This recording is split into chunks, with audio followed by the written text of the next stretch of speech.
Hello everyone, nubkeks here, welcome back to Nub Raids, and in today's video I'm really excited to bring you my guide for Tomb Lord in Raid Shadow Legends, the Solo King. This guy is absolutely insane. He was the first legendary I ever got. By the way, we're soloing stage 25 of Dragon here in the background. First legendary that I ever got.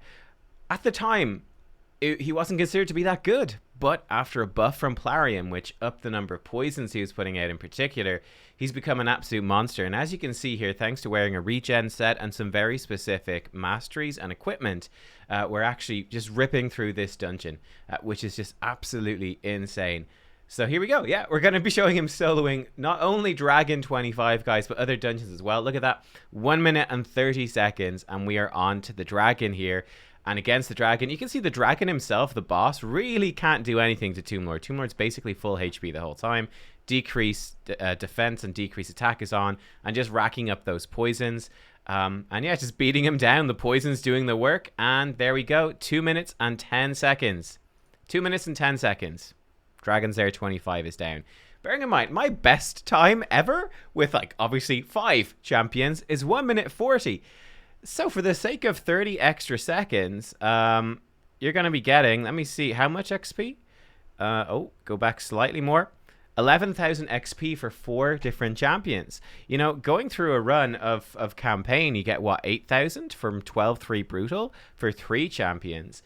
So this is why this is so valuable. This is why Tomb Lord is so good. He enables you to do this and farm up tons of XP on a bunch of other champions whilst also doing this. The reason that I actually sat down and did this was because of the Walking Tomb Drang Fragment Collector event, which is on right now.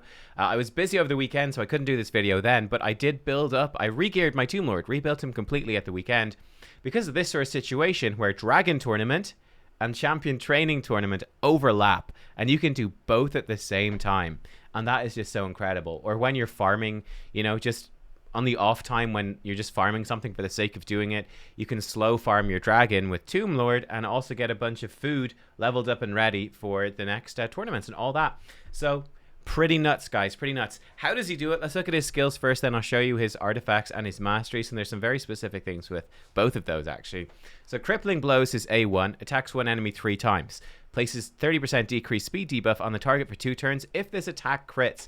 It's a fantastic A1. This makes him especially good for Fire Knight, where that decreased speed and the triple hitter to knock down the shield are both actually extremely helpful. Decreased speed obviously doesn't help us against Dragon, but it's just good in general. His A2 then, Death Burst, 3 turn cooldown when booked, attacks one enemy, has a 70, books to 100% chance of placing 2 poison debuffs on all enemies for 2 turns. If the hit is critical, has a 70 bucks to 100% chance of placing 4 poison debuffs on all enemies for 2 turns. So obviously we're going to build him to always crit, so he's always going to put out AoE with 4 poisons for 2 turns. And this is where all of that damage comes from, and how he can clear through not only the bosses, but the waves as well. A3 Blight, 4 turn cooldown when booked. Decrease the turn meter of all enemies at less than 50% HP by 100%. Again, very helpful for faction wars. Very helpful for Fire Knight. It does slow you down a little bit against the dungeon waves, but you do need these decreased attack, decreased defense effects. It has an 80 bucks to 100% chance of placing decreased attack on all enemies for 2 turns, and also decreased defense on all enemies for 2 turns. And it does give him an extra turn if an enemy's turn meter is decreased by this skill. So it's pretty cool.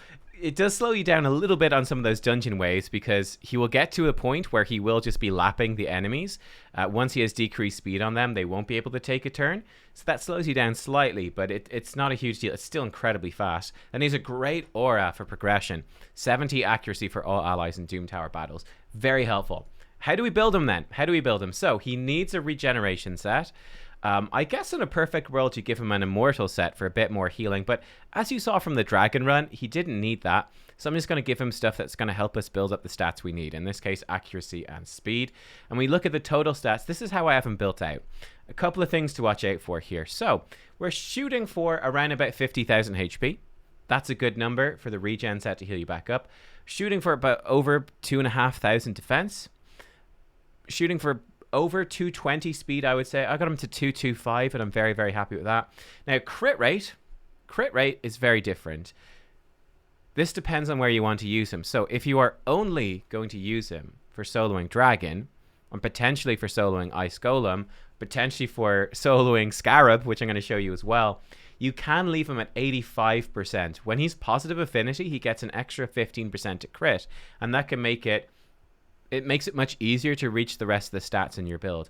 I have him with, well, I'm supposed to have him with 100%. We're one short. We're at 99%, of course, 99%, because I want to use him for Fire Knight as well. This is why I feel like this is a great build to put him in, because he's going to be used in my Fire Knight team. Can't solo Fire Knight, that's not possible, but he's going to be in the Fire Knight team and help speed team that too, and he needs 100% crit for that, because he needs to land the AoE poisons. Bit of crit damage. The more crit damage you have, the faster he'll kill the waves. He needs over 300 resistance minimum. 350 would be ideal. And then he needs over 220 accuracy. You could get away with like 200, but really aiming for 220. So you could be slightly short on some of these stats, and you might still be able to do it. But these are the rough things I would aim for. Something like this is what I would be aiming for. And of course, you can also use different auras, right? If you've got a food champion, like you're leveling up a champion who has a speed aura, or a defense aura, HP percent aura, whatever, you can put them in the lead and have Tomb Lord benefit from that, which is cool. Nice thing I forgot to mention, because of his aura, it also doesn't bring up the error box. If you try to start this fight with no aura champion, you can always get an aura, even if it does nothing with Tomb Lord, and skip the error box. For the specific gear piece, if you want to see those, weapon here, there's room for more speed on this. We've got crit rate on the helmet. We do need a lot of crit rate here. Crit rate. We've got HP percentage gloves with crit rate and speed. We've got a resistance chest to try get the resistance high enough, and speed boots. Then we have him in flat defense here, I believe. Yeah, defense ring. We have him in a defense neck, and then a resistance banner. He does need the resistance for... You can get away with not using the resistance, actually, I think, for Dragon. You could probably get away with it. If you want to do any Ice Golem stuff, or you want to do Scarab Boss, you probably want some of that resistance in there, just to make it a bit more consistent. And the final thing in terms of gear, unfortunately, I don't have one. But a Blood Shield accessory is going to enable you to push the Scarab run I'm going to show you even further. It's going to let you do it much faster, and it's going to let you do it on floor 100 of hard, which is kind of nuts. So there we go. Let's take a look at his masteries. So there's two big ways you can go with his masteries. Number one, fun thing is War Master and Giant Slayer. I actually tested out both of them, and they're both pretty much interchangeable. Believe it or not, there's almost no difference between the two. The big difference that you can do with your masteries is you can swing him over into Oppressor instead, which is going to give you more turn meter for every debuff that's active, and that stacks up to 10%. Now, this is going to make him more consistent. It's going to lower the gear requirements for Ice Golem and for the Scarab Boss. They're the bosses that are most likely to kill you. However, you're going to be significantly slower at clearing waves, especially for Dragon as well. You're going to be much slower at Dragon because he keeps depleting turn meter of enemies. He has to actually kill a lot of the enemies in the waves once he gets them down low enough. And for that, you're going to really want Giant Slayer or War Master. And like I said, there's basically no difference. Giant Slayer is better when you've got counterattack and ally attack and stuff, but we don't here. We're soloing, so it doesn't really make a difference. But we have him going this way. We've got him more damage at full HP because he is full HP against the Dragon, especially. Whirlwind of Death, more speed whenever he kills stuff, just to make it a bit more consistent. More damage against targets, less HP. More damage when allies are dead. More damage for stuff he kills. None of this stuff affects his poisons, really, so you could actually skip the offense tree, potentially. If you're really focused on Ice Golem solo, you could bring him down the defense tree, which is going to help him stay alive, actually quite a bit. So you could send him down the defense tree instead if you wanted. You could potentially grab Unshakable or Oppressor instead. But the offense tree is by far the best one for Dragon. It will speed you up a good chunk. In the support tree, we're just going to get him more accuracy. We're going to get him turn meter when his debuffs expire. It's going to help him heal himself more. Lore of Steel is really only there. It's not doing anything much for me. It's really only there for Spirit Haste, which gives you up to 24 more speed, which you're going to always have because you're going to have 4 champions in with him who are going to die. And then obviously we want Master Hexer to extend his poisons and get lots more poison damage out. So there we go. That is the build. If we jump back in, so you've seen the Dragon run. Let's go right across in the video here. And we're going to see him in Ice Golem. Now, for Ice Golem, you have to do stage 23. He needs to be the positive affinity. You need to go up against Force affinity. This is significantly harder. I'm going to be honest, this is not a 100% run with the gear that I have. So the way that you would improve it was you would drop him down to 85% crit rate. you would switch him into the Oppressor Mastery. That's actually really important. One of the big ways that you can wipe on the Ice Golem is if you trigger his retaliation hits. It's going to really up the damage taken by the boss. This wave is super nasty. You rely quite a bit on weak hits to survive here. Like, if these enemies don't weak hit you, you will die. So this is the wave that will kill you. The way to get through this is really just upping the quality of his gear, his defensive gear, and the Oppressor Mastery giving you more turn meter so you get back to your heals a little bit faster. That's all you can do. Once you get over the hump of this wave, you will get through it, but that's really the hardest part. And then it can also go wrong if he does trigger the retaliation hit from the Golem. One of the big things that he does, and there's no way to control this, but the Ice Golem, his final retaliation hit, all of the, basically the AI, the basic AI in the game, he is going to start to target Ice Golem instead of the side adds. I think when Ice Golem's like below 20% HP, but then Ice Golem has a retaliation at maybe it's 20% or 15% or something. But he will start right there, boom, there you go. That was actually a perfect showcase. I forgot that was in the video, but that's what he will do. When Ice Golem gets low enough, Tomb Lord goes, ooh, he's really low, I should kill him, which is great for other areas of the game. That's exactly what you want your champions to do. But when it comes to this dungeon, that's not what you want them to do because it triggers the retaliation hit and it's going to kill Tomb Lord.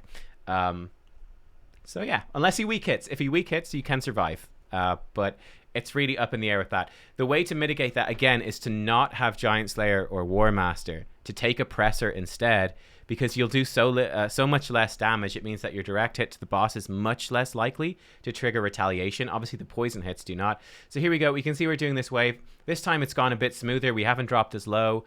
There's a lot of luck with this as well. If you empowered your Tomb Lord like +1 or +2, if you had Faction Guardians for your legendary Knight Revenants, all that stuff adds up. You know, that 10% extra defense, 10% extra HP. Obviously, the accuracy resistance stuff from that too, making it easier. It's going to make everything much smoother. But you can see we get to the boss in under 2 minutes. We're onto the boss and we start soloing it. My honest advice for this is if you really want someone that can solo Ice Golem, he can do it. But again, we've triggered the Frigid Vengeance. This is where you take off the Giant Slayer. For me, personally, I'm leaving my Tomb Lord built as he is. There you go. 2 minutes 36 for the solo. I'm leaving him built the way he is because I'm not that pushed right now about soloing Ice Golem. It's only stage 23 after all. It's not the full-on stage 25 or even 24, so the gear's not quite as good. I'm pretty happy to just do Ice Golem normally for tournaments with a normal speed team. And I'll be focusing Tomb Lord on soloing Dragon. Now, of course, that's not all he can solo. Let's show you one more thing that he can solo. Doom Tower. So this is from floor 50 of Scarab Boss. So actually, let's just skip on to the boss. He can obviously solo the waves. We've seen him do it. Waves are no problem. And he gets to the boss. In this circumstance, you could put in other champions that would nuke the waves for you, because you're not really getting much XP from this. So you could put in nuking champions who would then die really quickly against the boss. Now, the key thing here, as you can see, we're getting beat up a lot. This is what I was saying about the Blood Shield accessory. And in fact, if you have Blood Shield accessory on, I think even with significantly worse gear than this, like you don't need resistance, for example, against this boss, because you've got no real buffs for him to steal. With much worse stats, you can actually get your Tomb Lord soloing floor 100. You can do it, but you need Blood Shield to do that. The other good thing, Blood Shield's going to do two things for you. Number one, it does one thing which has two big effects. It stops all of these retaliation hits every time you attack the boss. So number one, it helps you stay alive. Much more. It massively reduces the damage that you take.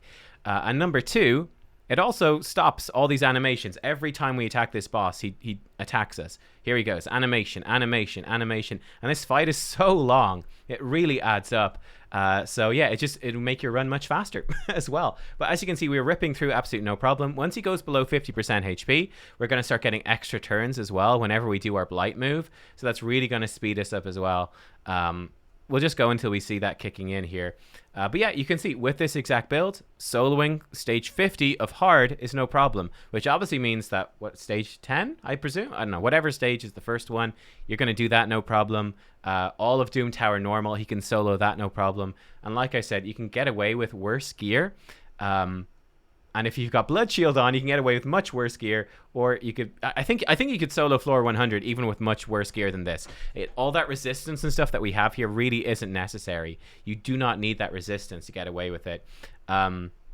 I would just watch out for floor. You're going to need more accuracy on him. I think you want to build him with about 250 accuracy, and then use his aura to crank you up to about 320 is going to be okay. Preferably going up to like basically, I think the boss has 350 resistance, so you'd like to be close to that. So yeah, just double check that. You want to be roughly equal accuracy. You can get away with being slightly lower accuracy. It's not going to ruin your run. It's just going to slow it down a little bit.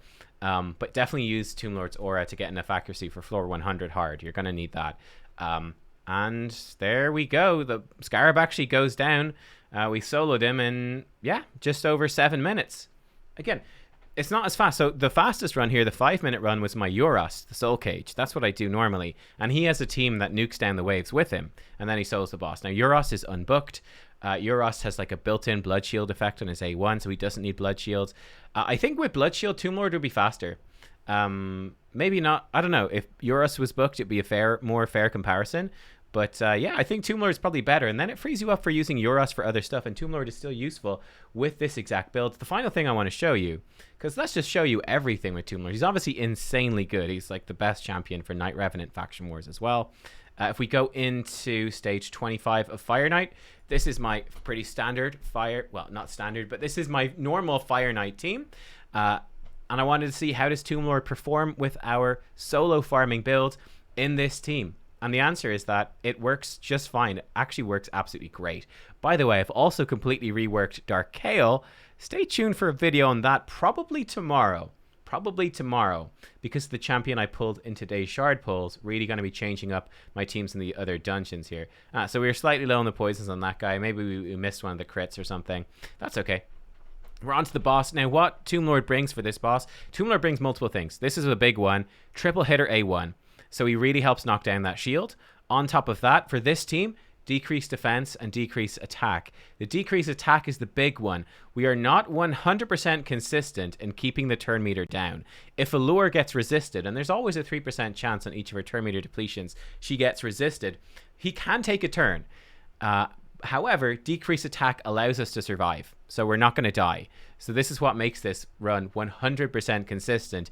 Even if we have resists, even if we have multiple resists, we can still come back from it. And then the decreased speed that he places as well also helps. The poisons he's laying are going to help us blow up the waves with Elenarl, help us kill the boss quickly, again with Elenarl and Dark Kale blowing up the poisons. He's providing those. And then he brings... When you go below half health, it's lock in win, because he starts depleting the turn meter as well. And you can see now the Fire Knight's down to like 0 turn meter when they get going. And there you go, 1 minute 30. So basically by reworking Tomb Lord and Dark Kale here, we've lost a bit of damage. Not too much from Tomb Lord though. We've lost some from Dark Kale. So my best time is 1 minute 10. This time it's 1 minute 30. So we've lost a bit of time by reworking these two champions. But honestly, this is still really quick. And it's opening up a whole bunch of really cool stuff. So like I said, stay tuned for the Dark Kale video. Another insane solo champ. He's my answer for the Ice Golem now instead of Tomb Lord. I think it's just a better way to do it.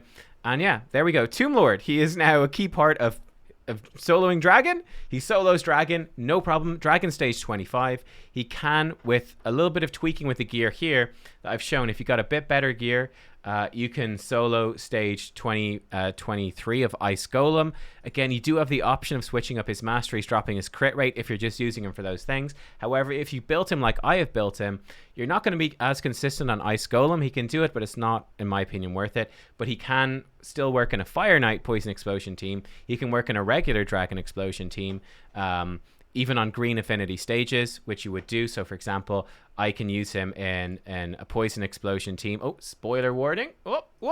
Poison Explosion team for stage 24 of Dragon. He's still going to work there. He's still going to be perfect for Faction Wars. Just amazing. So yeah, absolutely top tier champion, Tomb Lord. Congratulations if you got him. He is a beast. And then just generally speaking as well, he's going to be a monster just to help you in progression in general in the game. But I think I showed pretty much everything there is I wanted to show in today's video. That is Tomb Lord. That is the build. Yeah, thanks everyone for watching. Hope you enjoyed. I'll see you all next time. Bye bye.